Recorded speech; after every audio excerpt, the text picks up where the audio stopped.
Well,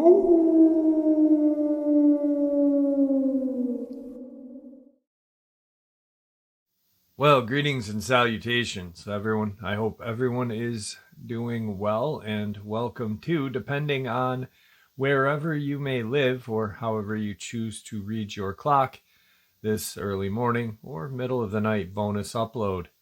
Before we jump into it, a couple links. As many of you know, I rely on Patreon, PayPal, channel membership, and the merch to help the channel to continue to grow and go. Links to Patreon, PayPal, and channel membership is in the description below. Merch displayed directly under the video. Also, Dogman Frightening Encounters, Volume 1 through 3, the audiobook versions. They were written and researched by Tom Lyons, narrated and produced by me, Jeff Nadolny. Those audiobooks are available on Audible, Amazon, and iTunes, links to which are also in the description as well. And finally, last but definitely not least, if you'd really like to help support the channel to continue to grow and go, simply subscribe. It does not cost a cent. Click the like button, takes half a second. If you don't want to miss out on any of the informative uploads I put out daily, click that bell icon, and folks, please leave a comment. Why? Well, because all of these things really do help the channel to continue to grow and go. And yes, they definitely do matter. Now, everyone, I have taken far too much of your time. Let's jump in to this early morning or middle of the night bonus upload, shall we?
All right, so that video clip is from TikTok.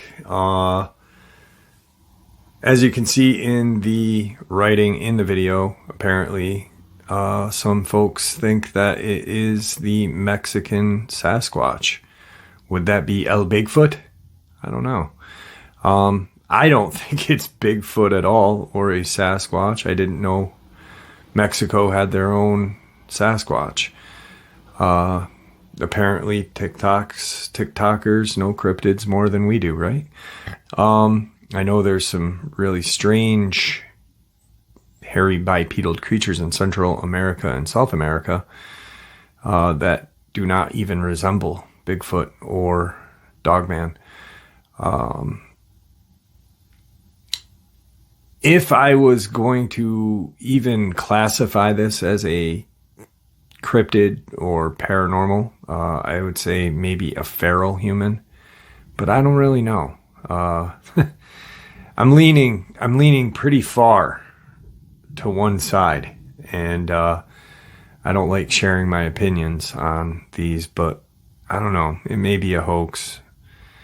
It may be El Bigfoot, or it may be a feral person. You guys decide. Let's get into some encounters. Today's first encounter. I live in Georgia in a rural town not too far from a major city. There's a set of woods that's behind our house, and it divides two neighborhoods. It's about a mile wide, if that. Strange occurrences have always surrounded these woods. Small things like random trash tarps. I should mention it's more swamp marsh than woods, so it makes camping there impossible. One night I was taking our dog out. He stays in the back half of the house due to him not liking the other dogs. I took him out the side door and walked around the house to the fence. For some reason, when we left the house, he was absolutely terrified.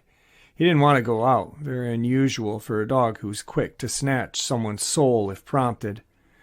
Not thinking about it, we pushed onward. After he tinkled, we walked back. This is when I noticed it, or rather heard it.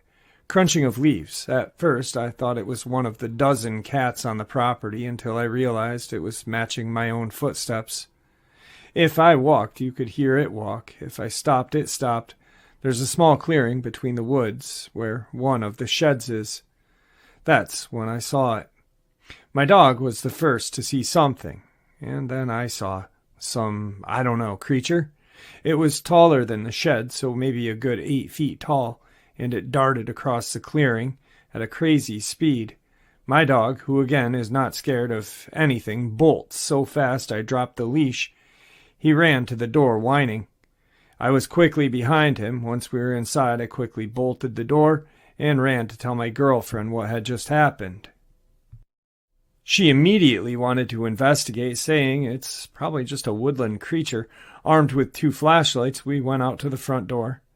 As we walked toward the wood line, we could hear something moving around. It sounded maybe 200 yards away. As we scanned with our flashlights, we saw nothing but kept hearing it. Then we heard it getting closer and closer until it was maybe 20 feet away. Still nothing, no eyes, not even an animal call, just rustling. My girlfriend now heads for the house. I decided to check with our neighbor to see if maybe one of their dogs had gotten out. When I arrived at his house, my neighbor, who we'll call Dave, explained that all of his dogs are accounted for. Curious, he came to investigate. This is when I noticed that whatever this thing was following me along the wood line to Dave's house was now behind Dave's house.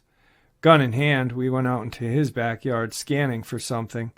We could hear the rustling, or maybe running. About 100 yards away in the thick, swampy woods, way too thick for a person to walk, let alone run in. Then it stopped. It was dead silent. Scanning and on edge, we hear and see nothing, and then bam, all of a sudden it's 5 feet in front of us, sprinting at me. It slammed the fence so hard that it rocked it back and forth. Dave, scared, shot randomly as well. Nothing. We never saw it, never had it got close to us. Again, as I mentioned, the woods are thick, too thick to run in, so what teleported silently in front of us and slammed that gate? Spooked, we were about to run, and then we heard it. It was human in nature, but not English. It sounded alien-like, not a known language. Dave, a hunter for the last 40 years, still to this day cannot explain what it was. Anyway, after we heard it, we bolted. He covered me and I ran into my house. Not 10 minutes later, we were both heard a loud explosion coming from those woods. It shook our houses and flickered the power. I ran outside to see what it was, and of course nothing, but when Dave came out and confirmed he felt the same thing, we both once again were terrified. Moments later, a few strangers from the neighborhood came driving down our cul-de-sac. They all agreed that the blast sound they heard came from behind our house. 911 was called, and 2 officers responded. They interviewed us separately. Our stories matched. The responding officers refused to go anywhere near those woods. They took the report and left. To this day, we are still not sure what we encountered. Also, Dave does not go outside at night anymore. It spooked him that bad. The next day, earlier in that day, my mother-in-law, a police officer for a town 40 minutes away, installed 2 motion-activated trail cams along the wood's edge. They were brand new, keep that detail in mind. Thinking maybe we'd see something, we waited for nightfall. Later that evening, I went outside to feed our outdoor cats. That's when I heard it again, rustling, this time not taking any chances. I ran inside and told everyone what I heard. They all piled by the back door and urged me to go out there and look. Reluctantly, I agreed. I took my flashlight and walked to the edge of the woods. Knowing there was a trail cam covering this area, I figured that if it got me, It would at least be on camera, and my sacrifice wouldn't be for nothing. As I got to the wood's edge, I could hear it still rustling. I'm shaking at this point because I could tell it was maybe 15 yards in front of me. Everyone at the door was watching me and could hear this thing. Then it got quiet. For a moment it was gone, or so I thought. Just as I'm scanning with my flashlight, trying desperately to see a normal woodland creature so I can laugh this whole thing away, boom! Something fell out of the tree and hit the ground so hard that it shook the soil beneath my foot. It was close, so close that I was sure it was going to lunge out of the brush and snag me. I dropped my flashlight and ran the 100 yards back to the house in what felt like 2 seconds. I screamed, "Get into the house," as everyone was already scampering into the house. They heard and felt the thud as well. My neighbor Dave called my mother-in-law to ask what the loud crash was. For him to have heard it from well over 700 yards away is insane to me. Once the adrenaline died down, we realized that this happened right next to the trail cam. Problem solved. We got evidence of this thing. The next morning, we went to check the SD cards on the trail cams. They had videos up until 11:45. The rest is corrupted. They were both brand new trail cams and SD cards. We reset everything and set them back up. And to this day, we still never encountered the creature again, nor caught anything on camera. Today's second encounter. This is a fairly recent encounter. It happened when I was 18. I'm still 18, so, like I said, fairly recent. This is my encounter with a werewolf in Talladega National Forest. I live in Alabama, and it was a few weeks before my 18th birthday, and being the nature lover I am, my friends Aiden and Maggie invited me to go to the Talladega Forest for an early birthday present, and of course I said yes, with my mom's permission, of course. My friends and I are very outdoorsy people. I met them near a park we always met at for our midday adventures. We hopped in Aiden's truck and began our drive for what seemed like forever. When we got to our campground, everything was normal, people chatting and laughing. We had found our camping space away from all of the other people, since Aiden, Maggie, and I are not the most sociable people. Maggie and I made the tent up since we all had decided to sleep in the same tent. Well, Aiden went to look for some firewood. After the day had gone by, everything seemed normal, so we put out our fire and nodded off. The following morning we had gone for some fishing, but something seemed slightly off. There was no sound, no frogs, nothing. I have high paranoia.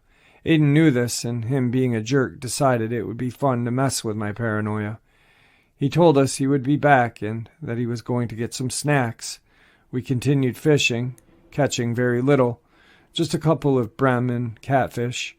Maggie got worried because Aiden had been gone for a couple hours. Leaving me alone, my paranoia started setting in worse. Aiden had jumped out of the brush a few feet away from me, making me shriek. I called him an ass and got up to leave. Maggie caught me walking back to our campsite and asked me what was wrong.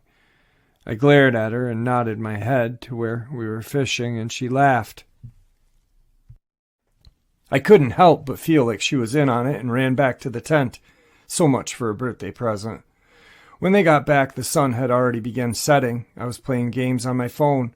Aiden apologized for scaring me and tossed me a bag of chips. We cooked and ate what we caught and nodded off. Another remotely normal day. The following morning, when it got weird, we opened our tent to the campsite being destroyed, our pack shredded, and our cooler knocked over with what looked like claw marks all around. I wondered how we could have slept through all of this. Aiden had suggested maybe it was a black bear. Maggie protested that if it were hungry, it would have targeted the tent as well. We shrugged it off and started our hike in the woods that day. There wasn't a trail that we were on that there was no sound, nothing, not even a bird. Maggie suddenly gasped and started walking away quickly. Aiden looked over, trying to shield me from what Maggie had seen. I pushed him aside and froze. It was a freshly killed deer. It had gashes on its neck and its stomach was torn open. Aiden pulled me away and we started heading back to camp. I'd been silent the whole time, Aiden holding my wrist, knowing how much shock I was in. I finally shuddered out.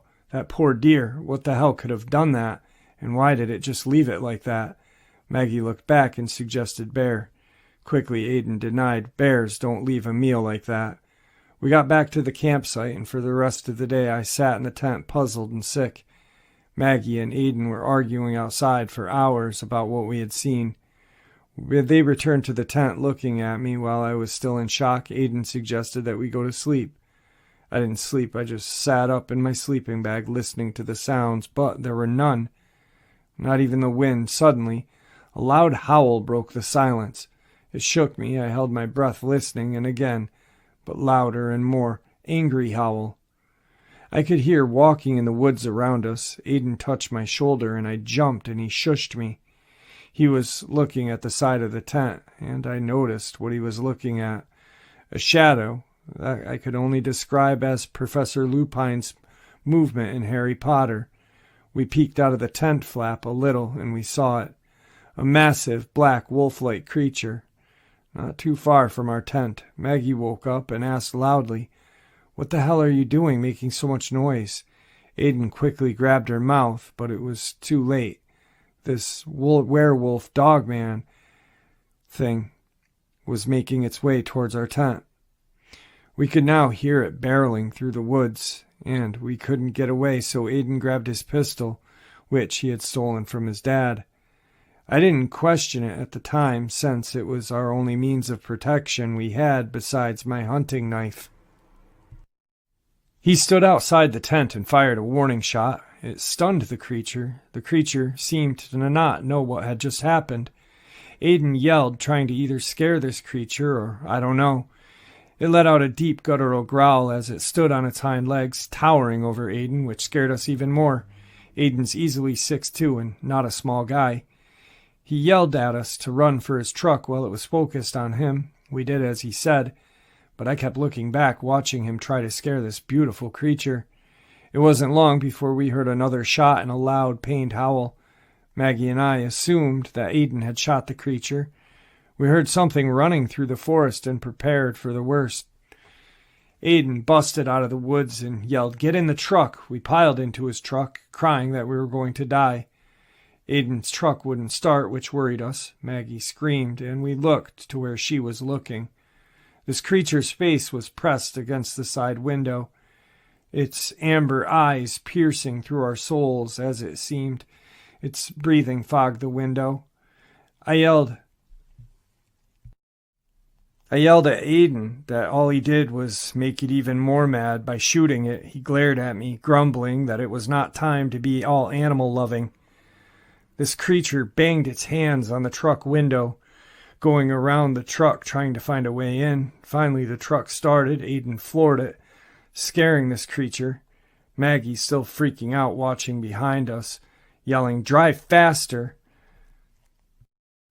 The creature was chasing us. Aiden sped up, and I turned to get one more look.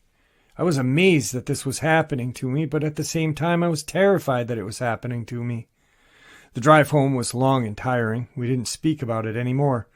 Up until a few weeks ago, when I suggested maybe we should share this, Aiden encouraged me. Maggie protested that nobody would believe us and they'd think we were crazy. So that's my and my friend's encounter with the Talladega Dogman. Tonight's third encounter. I live in Chattanooga, Tennessee, just a few minutes away from Harrison Bay. The year I started with 4 cats, and I would let them roam outside, and they would always come back when it got dark. One of them didn't come back one day. I didn't think too much other than it just wanted to stay out longer, and I'd let him in the first thing in the morning. After a week of no sign of him, I gave up hope, and I thought maybe a stray dog or a wild animal or something got her. I kept a closer eye on the cats from then on, but didn't have any problems until a couple of months later, when another one disappeared. Now I only let one single cat out who is older and meaner and can protect himself, and even then he comes back before it gets dark if he goes out at all. Now, the beginning of the encounter happened December 28th, 2018. I was driving home from work, and the closer I got to my house, the thicker this strange misty fog became. I went inside after feeling a little uneasy, went to bed after making sure both the cats were inside and accounted for. I woke up at around 3 a.m. to sounds of a cat making an awful wailing noise outside of my front door. It sounded almost like a siren from how it rose and fell in pitch. I looked to make sure the cats were okay. They were huddled under my TV stand, looking terrified at the front door where the wailing was coming from. I listened closer to the wailing sound. It was off.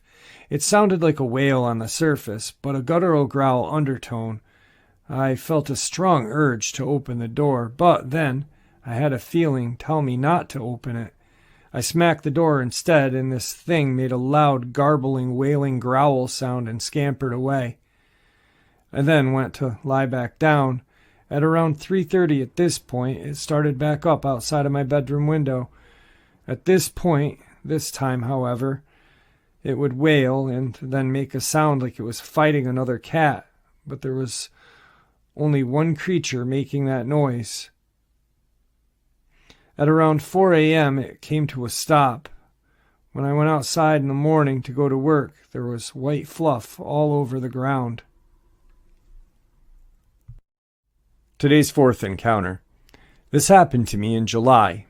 Just to give you some context of where I was to discount any of the possible wildlife explanations. At the time, I lived in the Midwest in a suburban area, fairly populated and near a very populated city. There is nowhere that would be considered rural within at least 40-mile radius. Anyway, to start the experience, it was late at night. I was hanging out with my golden retriever Leo, who had just turned 1 year old a couple of weeks prior. I was watching YouTube in my room while he lay on the floor next to me. It was around 12:30 in the morning, and I was getting ready for bed, so I had to take him out before we both went to sleep. So I got the leash on him and we went out. My family and I lived in a large apartment complex. The apartments have quite a few rooms and their own personal garage, but still have 8 to 10 apartments per building. So the buildings are very long and slim. Behind our building was a long strip of grass that goes out about 15 feet, then a large tree line that is 20 feet deep and about 200 feet long. Leo and I go out front around the building to the back, as we don't have an exit to the back. We're on the second floor, and we all have our own separate entrances. We make our way to the back to the grassy area, and I walk out into the grass with him to let him do his business. I'm on my phone, not paying any attention, really, and we stand there for a good minute. I realize it's been a good amount of time, and I notice Leo has not moved one bit. I turned off my phone and looked at him and realized he hadn't moved from that spot we had stopped at and was looking at the other building right by the woods. He had been frozen this whole time. I pet him and he looked up at me, and when I stopped petting him, he looked straight back to the same spot. I hadn't at the time realized he was looking at a spot that whole time until then, and I looked over to where he was looking at. My eyes were not adjusted to the darkness. I could only see a shadow of the building. The only source of light was streetlights about 50 feet behind us. I looked back at him and quietly chuckled because I thought he had heard a squirrel and was all perked up. It was very cute, and then I looked back at my phone. Leo, in the corner of my eye about 15 seconds later, flinched back as he had been startled by something and started to whine. I looked back over to the spot this time, realizing now he was scared of something he saw while we had been out here. My eyes were now adjusted to the darkness. I saw what he was fixated on. In the shadow of the building right next to the corner wall, in front of the tree line, about 15 feet away from me, was that creature. I could only see a black outline as it was not lit up enough, but it was massive. I know how tall the building is relative to me. When it was standing right next to the building, it was about 5 feet tall. That wouldn't be very tall if it were standing up, right? But this thing was on all fours. The best way I can describe how it looked is when a bulldog snarls and kind of flexes its front legs trying to intimidate something, but was scaled up to about 5 feet tall and way more muscles. Its outline was much wider. There is no way that this was any creature in the Midwest. The only creature that is remotely close to that is a black bear, which is all the way up north, nowhere near where I am. I'm in the southeastern part of my state. There are no wooded areas for a bear to live in anyways, as I stated in the beginning. Plus, the max height of a black bear on all fours would be about 3 feet, and not very broad. This thing surpassed that by a long shot, and was very broad. I jumped back in fear, and was just frozen after that for a solid 30 seconds, just staring at it. I then backed away slowly, keeping my eye on it the whole time. Leo began to growl and snarl at it as we rounded the corner. Leo has never acted aggressive like that before, so this really freaked me out even more. I then peeked around the corner no more than a second later, and it was gone. No noise, no shadow swiftly moving behind the building, just gone. There's no way something could have moved behind the building that fast without a sound, especially of that size. This freaked me out even more, and I sprinted back inside of our house. I would really like to think that I just hallucinated this thing and I was tired, but it was clear as day, even during the night, right? I've never shared this experience with anybody, but it still freaks me out to this day. Tonight's fifth encounter. Around 8 years ago, me and some friends used to spend our weekends spelunking and exploring abandoned places at night. We didn't vandalize or anything. We would just go and take cool pictures and spook each other out. There's an old abandoned rock quarry in our county that lots of teenagers go and throw parties and get drunk. I had never been down there before, but my friends had been, as they were a few years older than me and had partied down there before. There's a huge hill where you have to park your vehicle at the top of and cross a gate and walk down the hill to reach the quarry. There's a huge pile of rocks in the middle of the land outside of the actual quarry cave. Lots of old equipment and broken down bulldozers. We ventured into the quarry cave, probably 200 feet in, took some pictures and went back outside. There was standing water inside, and we wanted to be as safe as possible, not knowing how sturdy the ceiling was or how deep the water was. Coming outside, we kept hearing some really strange animal-like noises. We live in rural Kentucky, so we see bobcats, mountain lions, and bear a lot, but usually deep within the woods, which we weren't at the time. We usually always carried a machete for tearing weeds down and just for a safety precaution in general. Anyway, standing outside of the quarry cave, we were hearing this weird growling, and not like a bear or a dog, not like anything we had ever heard before. We had flashlights and we shined them around, looking on the hill surrounding us, and found these huge reddish eyes staring at us. We all looked at each other like, WTF is that? Whatever it was standing there was at least 9 feet tall, standing like a human, not like a bear would. It was massive. We could see fur, and its head was massive. Its eyes were a good foot apart. We kept standing there looking at it, honestly in shock. We started walking fast up the hill, and it was following us along the hill line. We finally made it to the gate and turned around, and it was standing around 30 feet away from us. What we saw was no bear. I've seen black bear around my house plenty of times. We still talk about it to this day. We have no idea what it was. We looked up information on descriptions other people have had, and ours sound very similar to what people say is a dogman, especially the eyes. I've had plenty of paranormal experiences, and I really enjoy sharing them with people that have had similar experiences. Tonight's last encounter is a subscriber submission. On the 4th of July, 2016, 2 girlfriends and myself decided to raft down the Chattahoochee River and spend some time at the diving rock and laugh at all the drunks enjoying their holiday. This is in North Georgia summer tradition going way back to the 60s. I'm 47 now, but in my youth I did it quite a few times and damn near killed myself doing a gainer off the diving rock when I landed on my belly, inhaled water somehow, and nearly drowned. I was fairly drunk and don't remember how I made it back to the surface, but my upper body was purple the next day, and my internal organs hurt for weeks. The river was way down that year, maybe 1988, so that made the big flat rock at least 25 feet off the river. Most people chickened out once they got up there.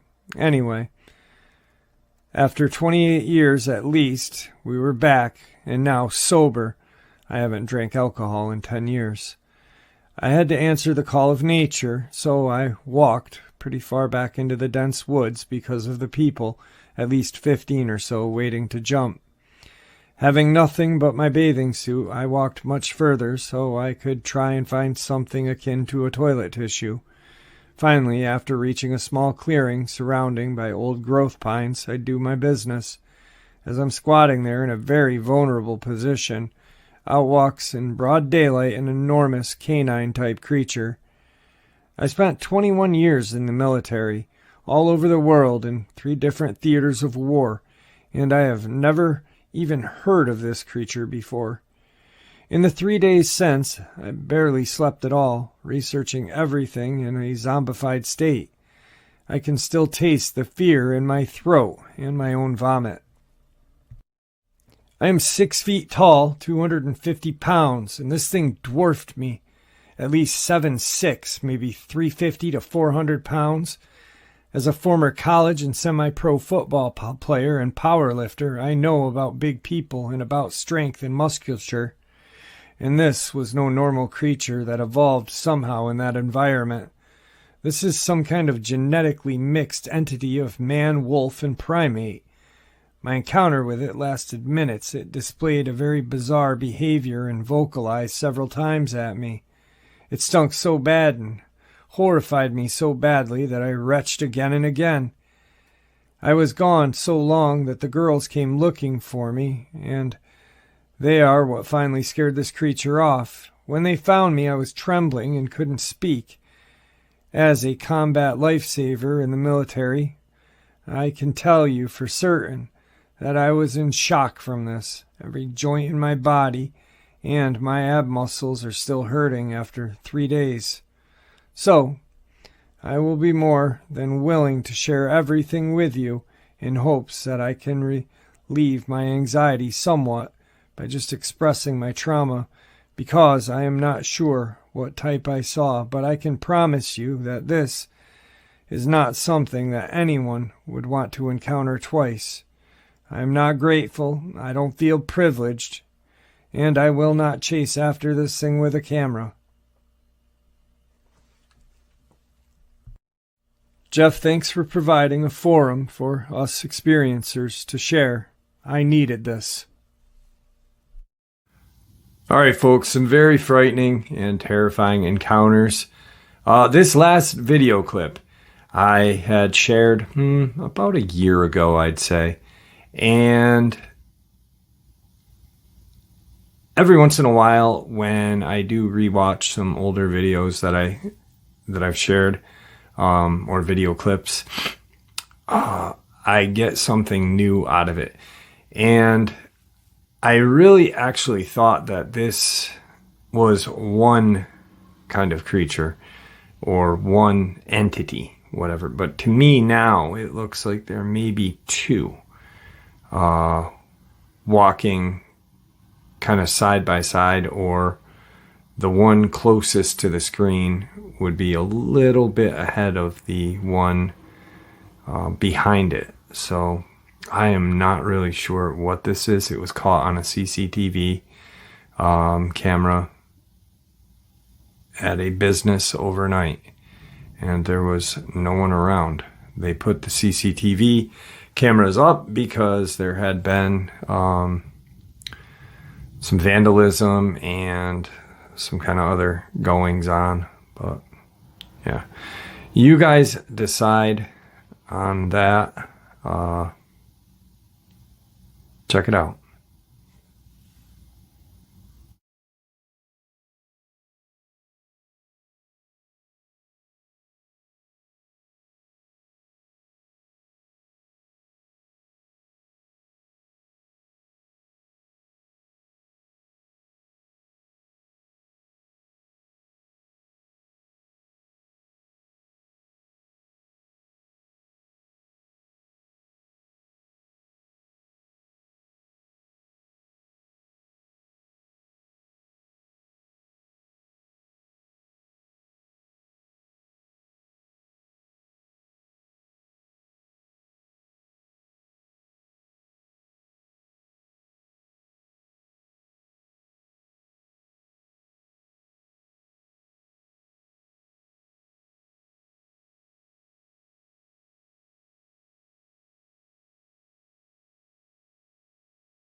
All right, so you can kind of see that there is two things, or maybe it's a reflection or a glare off the camera. I don't know.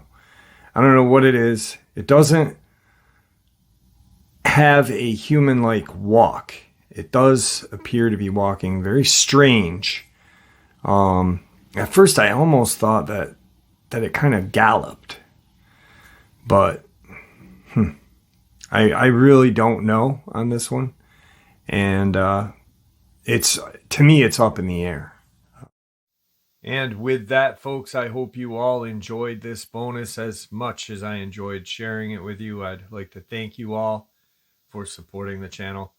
After all, it is your support that keeps the channel growing and going, and honestly what gives folks like all of us a place and a chance to share our experiences and theories judgment-free, just simply treated with the respect that we all deserve. Everyone, please stay safe, happy, healthy, and ever vigilant, keeping an eye on our children, our pets, family, and friends. These creatures are real, they are out there and dangerous. Share this information with those you love and care about, and it may just help save their lives someday. And until next time, never stop asking questions, never stop searching for the truth, and God bless.